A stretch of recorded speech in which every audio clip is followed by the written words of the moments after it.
Restez informés sur la proximité et dans le monde avec la radio et télévision de l'information. RTLJ vous informe sur votre milieu chaque jour, langue nationale. Lingala. Assalamu alaikum warahmatullahi wabarakatuh. Bismillah ar-Rahman ar-Rahim. Alhamdulillah. Olé mbote na ba polier, ba FARDC, ba JIR, ba PCR.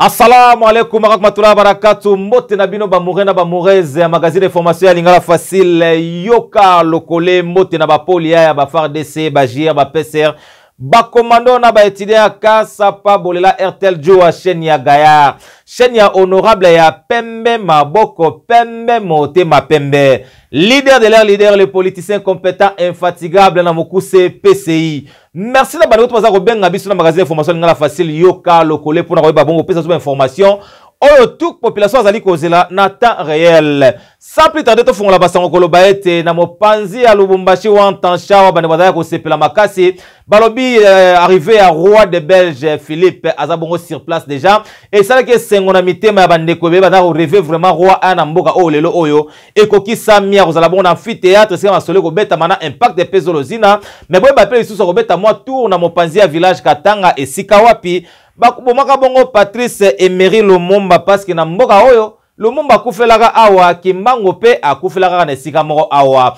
kasi tosonga mina Kinshasa la capitale esika wapi azaki bongo liboso ya ba député na ba sénateur pour na ko exprimer moi regret na ye na makambo esalamaka na sera colonisation c'est-à-dire bana ko tata maboko pour na ke motali bongo ba caoutchouc et pesaki passe c'est-à-dire ali pardon ya kimokolo ndenge roi apeselaki na micro toujours par rapport bien aimé dans les seigneurs diataba. Le régime colonial, comme tel, était basé sur l'exploitation et la domination. Ce régime était celui d'une relation inégale, en soi injustifiable, marquée par le paternalisme, les discriminations et le racisme. Il a donné lieu à des exactions et des humiliations. À l'occasion de mon premier voyage au Congo, ici même, face au peuple congolais et à ceux qui aujourd'hui encore en souffrent, je désire réaffirmer mes plus profonds regrets pour ces blessures du passé. Kosenga pardon ezali mabete me ko réparer pe ba dégâts ezala rapé eloko ya malamu koleka lisusu. Toko tabongo na Lubumbashi wa Ntanshi na moma elanga awa malili telema eleki makasi ba minganga to pe ba dogotolo ba peseli biso balobe senge na bandeko ebele ba bon komi batela surtout likambo kolataka mwa ba bonnet to pe ba gapo na kobomba mwa malili na maboko surtout bandeko ya mikolo rhumatisme ebetaka bango makasi na moma elanga et puis na mikie bo protéger bango avant kende bongo na ba côté antique. Bien aimé dans les seigneurs diataba.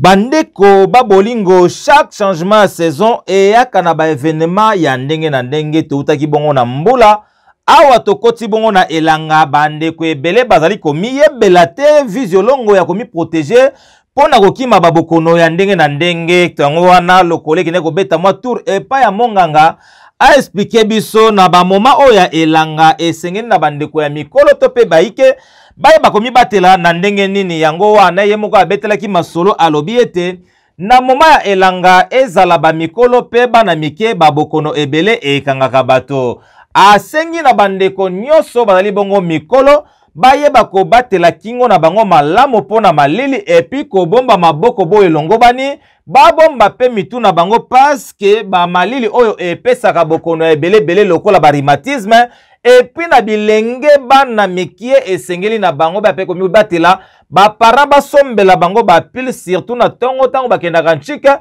ba bomba pe mitu na bango ba lata baga pona kokima bokono ya ndenge na ndenge alo bate po azwa zéro. Merci beaucoup monsieur le journaliste Njua Olizoyen. Hii periodi ni periodi moja iko mubaya sana kwa bantu. D'ailleurs kama nafia wasema ufate mzuri, baridi inapita bwingi par rapport ya maaneli na bakia pa mkungu. Baridi ya mashiku iko mubaya sana zaidi kwa batoto kidogo kama na remarke batoto oma bikozi binapita bwingi na bantu bakubwa beko na ria paka baridi. Alors tunaonesha bantu wasema il faut que prévenir kwa ile baridi. Zaidi kufunika mikono, shingo, kichwa, kumikulu ifo beaucoup zaidi kufunika. Kutafuta bintu bya nguvu ya kusaidia batoto. Haifai kuvarika batoto mangua ya coton. Zaidi ifale mangua ile kubienja kusema ipermettre respiration ya batoto zaidi kwa batoto. Alors il fallait pas kuacha batoto wanza kucheza na mai wakati yote kwanza kunwa bintu bya baridi sana kwa hiyo wakati parce que tunaona sema kuna kwa mbele changement ya réchauffement climatique donc binakuya ndio bibaya kile tu kunaomba kubazazi na bantu bakubwa mtu yote anapaswa kutafuta namna kulichunga kudikinga ndio ima magonjwa yanakuwa imashuku ndio ile sasa tutaonesha kuko bantu bazazi bantu bakubwa kama unaona sema ile kikozi ina persister. Wende na beba mtoto mupeleke kwa hospitali ile mko nayo karibu centre de santé ou ma hospitali ya minani ile mko nayo karibu bone namna kutunza parce que kile tuko nakatala ni ma automedication. Unaweza kwenda unabeba dawa ya bule ya kuachana na ile malaria ile mtoto analukula. Mimi mashiku hapana kusema wende kaulize parce que voisin wako mtoto wake analukula kikozi wanabeba dawa fulani wanamkaburia wewe ule na wewe sema hapana nionyeshe kule dawa ikabraka mtoto hapana. Unashika sema binanza vile wende hata kwa hospital vous pouvez aller demander conseil au médecin bale beko karibu sema mtoto yuko nafanya hivi kuna rhume yuko na kikozi na wewe kumkaburia dawa kani bino moko boyoki ndenge monganga peseli et puis na bana ya mike soki abandi ba fièvre bo pesi ba calma esimbite kende na lombango koluka monganga parce que yende azali na solution ya masolo yango sisi. Propreté, balobi, la santé n'a pas de prix, ma solo environnement, na kata ville à Lubumbashi, za okendebo elongo bani, surtout administratrice ya marché du peuple, obanda ko benga kala na marché ya rai, kasilelo tozolo ba awa, baza ko beta propreté na système ya jeudi salongo pona ko sunga ete, bande ko ebele bokono ezala mosika na bango. Bien aimé dans le Seigneur, diatabao. Balobi buchafu ni buloji masolo ya environnement po ete ezala bongo propre to pepe to na miso ya bato esengaka ete moto azala na conscience ndenge esengeli yango wana yoka lokole ebetaki tu na mopanzi ya marché du peuple esika wapi bande waza kotekisa na impact pe zolozina epi na kati ya marché esengaka ma propreté po ete ba maladie ebele etambolaka na bisika wana yango bandeko ya kotoyo na système ya jeudi salongo spécial babetaka bongo masolo ya kolongola basalite babuchafu bisika nyonso ezwami na kati ya marché du peuple po ete ezala peto ekimisa babokono na bandeko baka kosomba biloko awa na ba ope bazali kovanda na kati na esika yango wana administratrice ya masolo aloba te po azwa zéro tulika leo tuku jeudi na salongo tunalaka na jeudi na samedi tunalala na salongo spécial soko yetu tunapenda ikuye soko ya propre ya kitoko tokos toujours ni marché du peuple marché moderne tunafata exemple ya bourgmestre Eric Pite Walwamba toujours au top tunamwita maestro ananglobe bintu bya mingi sana. Leo yeye mnyeko kubalabala mterrain eko natumika eko natoshesha mabuchafu donc hii semaine yote eko toujours mukazi. Alors tunapasha kuwa derrière yeye tukunafata exemple hii soko yetu tunapenda ikwe soko moya vraiment yende hata mu mapays étranger à partir ya machine yenu ipande niveau ni soko moya kitoko sana.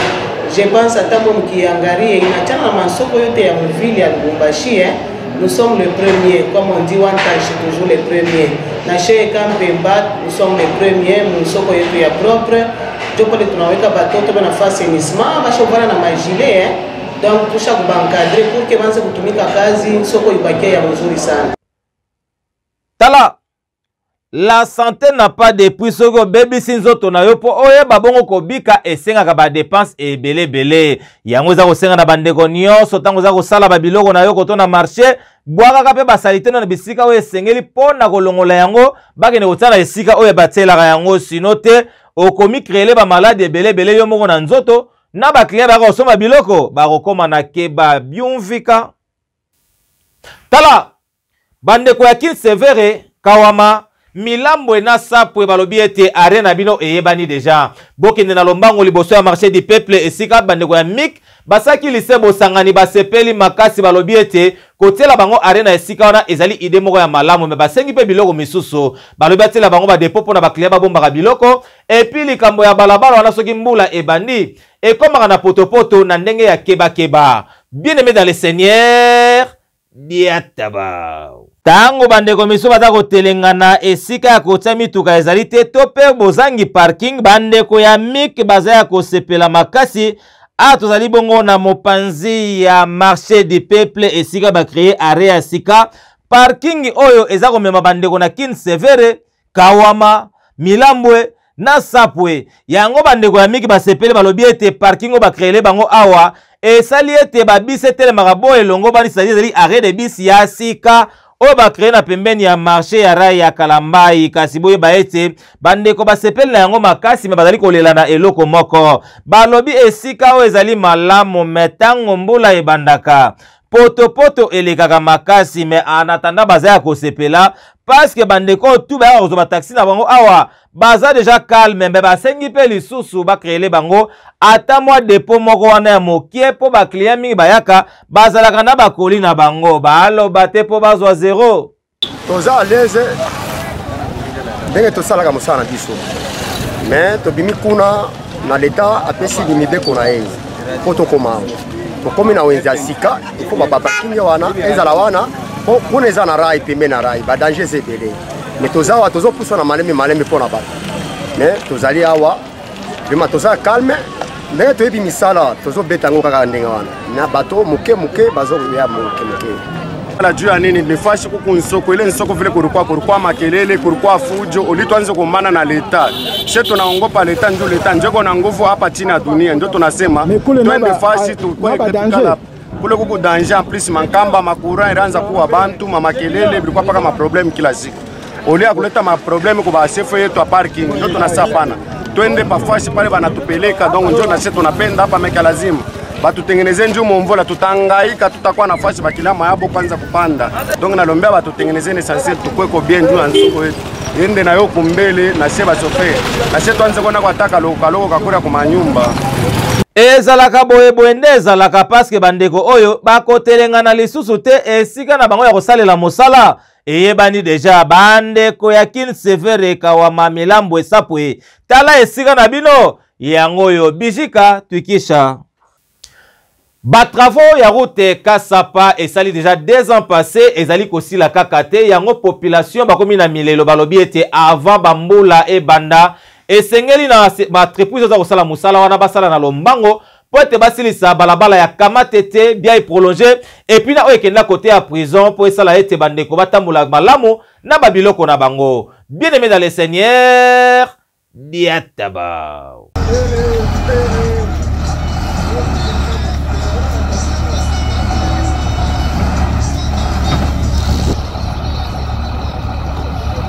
Balobi kosala mosala sans kosilisa ezali bongo kobebisa yango bandeko ya koto ya route Kasapa bazali ya kosepelema mingi makasi te parce que 2 ans passés depuis balansa ba travaux ya kobongisa route Kasapa koto yo même asolango zo kende kaka malembe mais malgré ça bandeko na biso ba motard bazaya kosepela balobi ke misala oneza kokende soki vraiment esili et ko permettre bandeko batambola malamu bazora pe mituka na bango na propriété nyonso bakoma na destination parce que potopoto ekosila awa tozali mingi na marché Moïse na croisement ba veni bien prolonger kamatete na avenue kenda bongo na prison to kende ko solola na ingénieur a expliquer biso alobi ete misala o baza ko sala yango oui malgré rumeli me ba ko kende nango tina suka ane o ekosila te ba travaux ya route Kasapa awa ekosila nango balobi ete balabala o mingi ya prison ekokende tika liboso ya prison misala ekosilela wana bandeko ya bia prolonger bango bakomema bango tika kana autoroute bandeko pe akamatete bakobetaka croisema tina autoroute ndeko nanga moko azangaki maloba te toyokaye nano. Hapana, bandu wetu benatumika tu nani kazi yabo mzuri. Hapana, me kazi unaenda tu nani pole pole sana. Fo abo batachishe konjo mvole ku deja karibu. En tout cas, ba PCR njo banatuteswa sana. Unaona? Manje yo isha kujibiria tu nani balabala mwota kama anatafuta tu kupita bana mbloke. Bakubwa batuangalia kutu mambo hii ba PCR bashaanza kuteswa tu nani ba mwota njo ma association yote kupaka pa ba motar akifanya tu erreur bana mbloke. Donc hakuna namna shena shetu nateswa sana njoo ya kupata tu makuta. Ukipata tu ka 5000 francs bana kubamba, 2000 francs bana kubamba. Ukienda kule wo leta 50000 leta 60000. Toyebi ke ba travaux ezali presque côté ebele mais awa pe bandeko ya Kasapa bazali na bosenga koloba ete ba autorité boyebisa bandeko bosala misala awa bakena na lombango babeta vite fait limbele de façon que bandeko ava bambule banda bazwa balabala bango na ndenge esengeli kwa je oyebi ke ba jeune ebele ya Ituri batikali simate balobi RDC ezali ekolo ya makasi et puis FARDC na yango eza kobunda bitumba bo elongo bani mpona kokimisa insécurité na Ituri mais bazaki pe na ba recommandation ya kosala basengi vraiment na ba autorité na bandeko ya MONUSCO bayeba bon kosilisa guerre wana na lombango po ete population nyonso azonga na kimia na mopanzi ya Ituri. Bien aimé dans le Seigneur diataba bandeko babolingo ba marche ya soutien ezali ko continuer na province ya Ituri pona ko soutenir FARDC ekolo ya makasi armée na biso etelema na ngwi boye ba ete différentes structures ya ba jeune ya Ituri et puis ba yebaki boko pesa ba recommandation na bango epai ya ba autorité na MONUSCO na bandeko na biso ba population ya Ituri pona masoeta li bongo guerre za koleka kuna balo bate po bazwa zéro. À la communauté internationale, la MONUSCO, de jouer correctement leur rôle conformément à son mandat dans la province de l'Ituri et à l'est de la RDC. Au gouvernement congolais de prendre au grand sérieux les enjeux diplomatiques et sécuritaires de nos relations avec les 9 pays voisins. De doter aux forces armées de la République tous les moyens matériels de guerre et financiers pour chasser tous nos agresseurs et sécuriser l'intégrité de nos territoires congolais. À la population congolaise et sa jeunesse, d'avoir la confiance à notre armée congolaise, étant la seule armée de notre pays, de collaborer étroitement et efficacement avec la FARDC, la PNC et les services de l'intelligence pour dénicher et mettre hors d'état de nuire tous les ennemis de notre pays. Et puis balancer mise en garde contre Rwanda où azali ko soutenir ba M23 tous les au Rwanda qui se cache derrière le M23 qui est en train d'opérer sous casquette de M23. C'est une mise en garde sévère à tous les groupes armés qui sont en train de jouer au jeu de la balkanisation. Et donc, les jeunes, nous nous sommes dit, nous devons soutenir notre seule armée, les FARDC. Nyonso esalamaki na rond-point Sona boulevard de la Libération. Ezali bongo conseil provincial ya ba jeune ba kumisi ba effort nyonso ya commandant des opérations militaires na Ituri na kombo ya lieutenant général Luboya Kasha Majoni na équipe na Mobimba na mosala bazali kosala kati ya province Biumvika. Totika masolo ya Ituri to na lombango na Kinshasa la capitale balobi ba balabala ebele o ezali bon Kinshasa la belle le komi bon Kinshasa la poubelle parce que salité et l'équipe ba balabala est commis toujours na ba bouteilles en plastique partout. Yango to tuni ba service d'assainissement o ezali bongo prévu pour na soigner te qui ne comme bongo bopeto bazali wapi parce que jusque là eza komona na te na miso ya bato. Bien aimé dans le Seigneur diataba. eza pasi pe mawatro awa tozali na Kinshasa la capitale mboka ekende sango mais toza ko kamwa na ba quartier ebele ba rivière et comme nango ba bouteille en plastique to ebite service ya assainissement ya mboka oyo ekenda wapi et puis usine ya traitement ba bouteille en plastique toyokele yango makelele trop meti lelo oyo eza ko pesa pasi ko monake eza ko sala musala ngote boye longo bani parce que image lelo Kinshasa ko bimisa. En tout cas, bandeko mina shanga. Na basango oyo ya Kinshasa, la capitale nde etoboli tope e vidéo magazine de formation ya lingala facile yoka lokole. Merci na ba poli ya ba FARDC, ba JR, ba PCR, ba commando, ba étudiant kasa pa bolela RTL Jua chaîne ya Gayar, chaîne ya honorable ya Pembe, Maboko Pembe, Motema Pembe. Leader de l'air, leader, les politiciens compétents, infatigables, na moku CPCI, Oezali Bongo, les bâtonniers, Jean-Claude Mouyambo, Kiasa Moto Yayambo. Merci na ba oh tous, oben abiso na numéro na biso, Oezali Bongo affiché. Poto ya na bisika o bozali to so ba information pour na ko former bandeko tout ya Lubumbashi en temps chez RDC Mobimba na temps réel. Merci na réalisation pe cadrage Oezana maboko ya Joseph Désiré Mobutu le Sescool le maréchal Bakolo Basisa. Merci na réalisation na salamaki na musala boy longo bani po ete bandeko tout bazala bongo informé. Merci na niveau ya régie finale toza bongo na Claude Saini na Prince Kilufia. Mais to kabona raboete moi lycée par rapport et ça la bien. Lycée alelo et te pas honorable François Chako 46 fois prêtre les demi-dié. Honorable François Chako alobi boye. Somo ya ebale eleki ya cimetière. Pona loto suki awa nous sommes bénis. Dites Amen.